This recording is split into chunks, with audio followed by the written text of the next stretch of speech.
ആരതിയുടെ ട്രോമയ്ക്ക്, ഹിമാൻഷുയുടെ ട്രോമയ്ക്ക്, 26 പേരുടെ ട്രോമയ്ക്ക്, 26 പേരുടെ വേണ്ടപ്പെട്ടവരുടെ വേദനയ്ക്ക്, വൈധവ്യങ്ങൾക്ക്, അനാഥത്വങ്ങൾക്ക്, ഈ പറയുന്ന അച്ഛനെ നഷ്ടപ്പെട്ട മക്കൾ, അങ്ങനെ ഉണ്ടല്ലോ 26 പേരുടെയും വീട്ടുകാരുടെ വേദനയ്ക്ക് രാജ്യം കൊടുക്കുന്ന ആദരമാണ്, അല്ലെങ്കിൽ രാജ്യം കൊടുക്കുന്ന മറുപടിയാണെന്ന് ഈ പോയ രാത്രി ഉണ്ടായ 9 സ്ഥലങ്ങളിലെ ആക്രമണങ്ങൾ. 9 സ്ഥലങ്ങൾ എണ്ണം പറഞ്ഞ ഭീകരവാദ കേന്ദ്രങ്ങളാണ് എന്നതിൻ്റെ കൂടുതൽ വിശദാംശങ്ങൾ ഇപ്പോൾ പുറത്തേക്ക് വരുന്നുണ്ട്. മുറിഡ്കയിൽ വളരെ വിശാലമായ ഏരിയയിൽ പ്രവർത്തിക്കുന്ന ഭീകരവാദ ക്യാമ്പുകൾക്ക് നേരെയാണ്, ടെറർ ക്യാമ്പുകൾക്ക് നേരെയാണ് ആക്രമണം എന്ന് പറയുന്നുണ്ട്.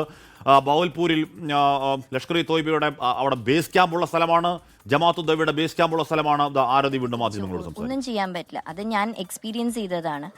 അപ്പോൾ ഇങ്ങനെ ഒരു വാർത്ത ഇതാണ് പ്രതീക്ഷിച്ചുകൊണ്ടിരുന്നതും ഇതിങ്ങനെ നടന്നതിൽ സന്തോഷമുണ്ട്. ഇനിയും ഇങ്ങനത്തെ തീവ്രവാദങ്ങൾ ഇന്ത്യക്കും ഇന്ത്യയുടെ ഉള്ളിൽ നമ്മളെ പോലത്തെ ഇന്നസെന്റ് പീപ്പിളിനെതിരെ വരുന്നതിൽ ഇങ്ങനെ തന്നെ തിരിച്ചടിക്കണം എന്ന് ഞാൻ എൻ്റെ ഉറച്ച ശബ്ദത്തിൽ പറയുന്നു.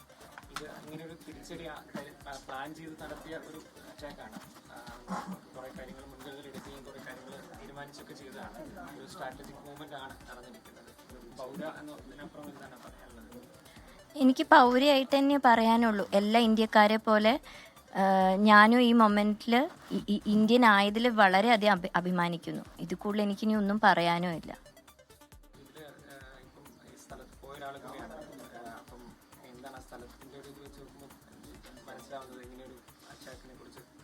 അതിനെക്കുറിച്ച് പറയാനൊന്നും ഞാൻ ആളല്ല, എനിക്ക് അത്രയുള്ള ഇതൊന്നുമില്ല. ലൈക്ക് ആകെ എനിക്ക് പറയാനുള്ളത്, നമ്മളെ പോലത്തെ ഇന്നസെൻ്റ് ആയിട്ടുള്ള ആൾക്കാർ നമ്മുടെ മണ്ണിൽ നിന്നപ്പോഴാണ് നമുക്ക് ഈ ഒരു അറ്റാക്ക് വന്നത്, അവിടെ നിന്ന് വന്ന് നമ്മളെ അറ്റാക്ക് ചെയ്ത്. അപ്പോൾ അവിടെ പോയി കറക്റ്റ് ഈ ടെററിസ്റ്റ് ക്യാമ്പുകൾ പാകിസ്ഥാനിലെ കണ്ടുപിടിച്ച് ഈ 9 എണ്ണത്തിനെയും ഇല്ലാതാക്കിയതിൽ അതാണ് ഒരു കറേജിയസ് ഇതായിട്ട് കാണുന്നത്. മറ്റേത് ഭയങ്കര കവേർഡിഷ് ഓഫ് ദം എന്ന് എനിക്ക് പറയാനുള്ളൂ. കാരണം ഇന്നസെൻ്റ് ആൾക്കാരെ നമ്മളെന്ത് ചെയ്യാനാണ്? ഒരു AK-47 കൊണ്ട് നമ്മുടെ മുമ്പിൽ വന്ന് നിന്ന് കഴിഞ്ഞാൽ നമ്മൾ എന്ത് ചെയ്യാനാണ്? അതൊരു വെരി കവേർഡ് ഓഫ് ദം. അപ്പോൾ ഇതാണ് ഇന്ത്യ, ഇതാണ് ഞങ്ങളുടെ മറുപടി.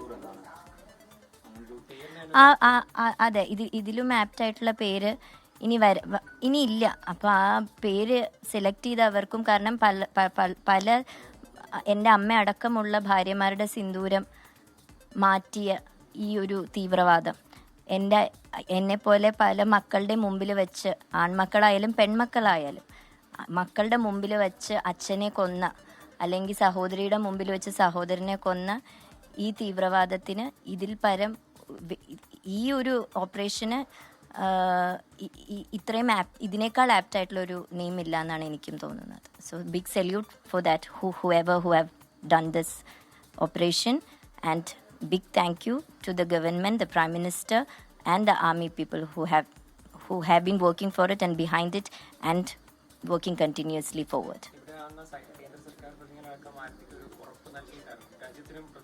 എല്ലാവരും ഉറപ്പെന്ന്, irrespective of the political parties, എല്ലാവരും ആ ഒരു ഉറപ്പ് നൽകിയിട്ടുണ്ടായിരുന്നു. അമ്മയ്ക്ക് ആ പേര് സിന്ദൂർ എന്ന് കേട്ടപ്പോൾ അമ്മയും അത് തന്നെയാണ് പറഞ്ഞത്.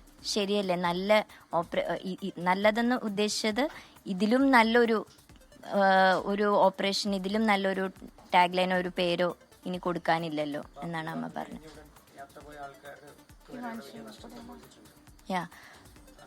ആ കുട്ടിക്കും ഇതിലൊരു കംഫർട്ട് കാണട്ടെ.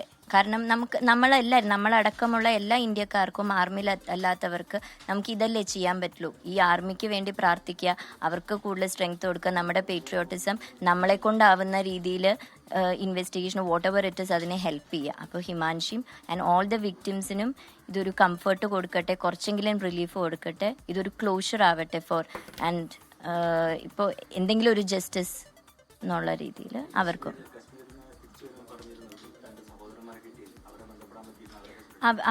അവരെ ഞാൻ ഇപ്പോൾ ബന്ധപ്പെട്ടിട്ടില്ല. ഞാൻ രാവിലെ ഇപ്പോൾ ഇതിലായിരുന്നു. ഞാൻ കുറച്ച് കഴിയുമ്പോൾ അവരെ വിളിച്ച് നോക്കുക, മെസ്സേജ് അയക്കുകയോ ചെയ്യുന്നുണ്ട്.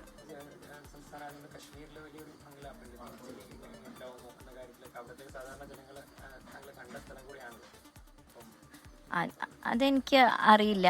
നമ്മളിപ്പോൾ നമ്മുടെ സുരക്ഷിക്കണം, മീൻസ് സെക്യൂരിറ്റി തരുന്ന പോലെ അവിടെയും ശ്രീനഗറിൽ ക്യാപിറ്റലിൽ ഇഷ്ടം പോലെ 100-10 മീറ്റർ അടുപ്പിച്ച ആർമി വണ്ടികളുമായിരുന്നു ടൗണിലൊക്കെ, എല്ലായിടത്തും. അപ്പോൾ അവരും ഇന്ത്യക്കാരാണല്ലോ, അവരെയും ഇന്ത്യക്കാക്കും. അതെ, പ്രതിഷേധിക്കുന്നുണ്ടായിരുന്നു.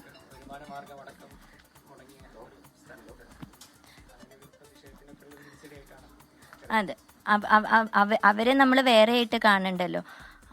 അവരും നമ്മൾ തന്നെയാണ്, നമ്മളിൽ ഒരാളാണ്. അപ്പം അവരും നമ്മളെ പോലെ അഭിമാനിക്കുന്നുണ്ടാവും. അവർക്കും ജീവിതമാർഗ്ഗമാണ് ടൂറിസം. അത് ഇനിയും വളരട്ടെ.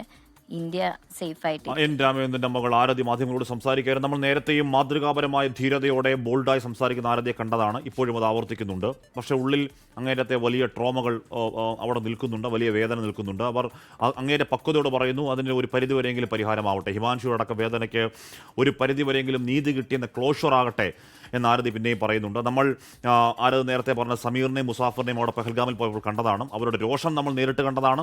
അവരുടെ ടൂറിസം മേഖലകളെ അങ്ങേയറ്റത്തെ ഇല്ലാതായിക്കളഞ്ഞ തീവ്രവാദി ആക്രമണത്തിലൊക്കെ അവരുടെ വലിയ രോഷം വാക്കുകളിലൂടെയും അല്ലാതെ നമുക്ക് നമ്മൾ പറയണം. ഉറപ്പായും ആ മേഖലയ്ക്കും, ആ പെഹൽഗാം മേഖലയ്ക്കും, പെഹൽഗാമിൽ അന്നം മുട്ടിപ്പോയ ആ പാവങ്ങൾക്കും ആ നിരപരാധികളായ സാധു മനുഷ്യർക്കും ഈ പറയുന്ന തിരിച്ചടി നൽകുന്ന ആശ്വാസം ചെറുതാവില്ല. അത്രത്തോളം രോഷം നമ്മൾ നേരിട്ട് കണ്ടതാണ് ഇപ്പം ഈ പെഹൽഗാം മേഖലകളിൽ.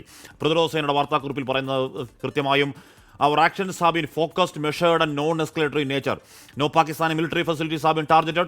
India has demonstrated considerable restraint in selection of targets and method of execution എന്നാണ് അതിൻ്റെ വാർത്താക്കുറിപ്പ് പറയുന്നത്. പ്രിയപ്പെട്ട പ്രേക്ഷകരെ, വൈകി വന്ന പ്രേക്ഷകർക്കായി നമ്മൾ തിരിച്ചടിച്ചിരിക്കുന്നു. നമ്മൾ നമ്മുടെ പെഹൽഗാമിലെ ബൈസൺ വാലയിൽ പൊലിഞ്ഞ് 26 നിരപരാധി ചോരയ്ക്ക് നമ്മൾ പകരം ചോദിച്ചിരിക്കുന്നു. 9 ഭീകരവാദ കേന്ദ്രങ്ങളിലാണ് പുലർച്ചെ അല്ലെങ്കിൽ 1:44 ശേഷം മുസാഫറാബാദ്, മുരുട്കെ, സിയാൽകോട്ട്, ചെക്കമ്രു, ഭീംബർ, ഗുൽപൂർ, കോട്ട്ലി, മുസാഫറാബാദ് എന്നിങ്ങനെ 9 കേന്ദ്രങ്ങൾ, ബഹാവൽപൂർ അടക്കം 9 കേന്ദ്രങ്ങളിൽ തിരിച്ചടിക്കുന്നു. അതിർത്തി മേഖലയോട് ചേർന്നാണ് ഈ പറഞ്ഞ കേന്ദ്രങ്ങൾ.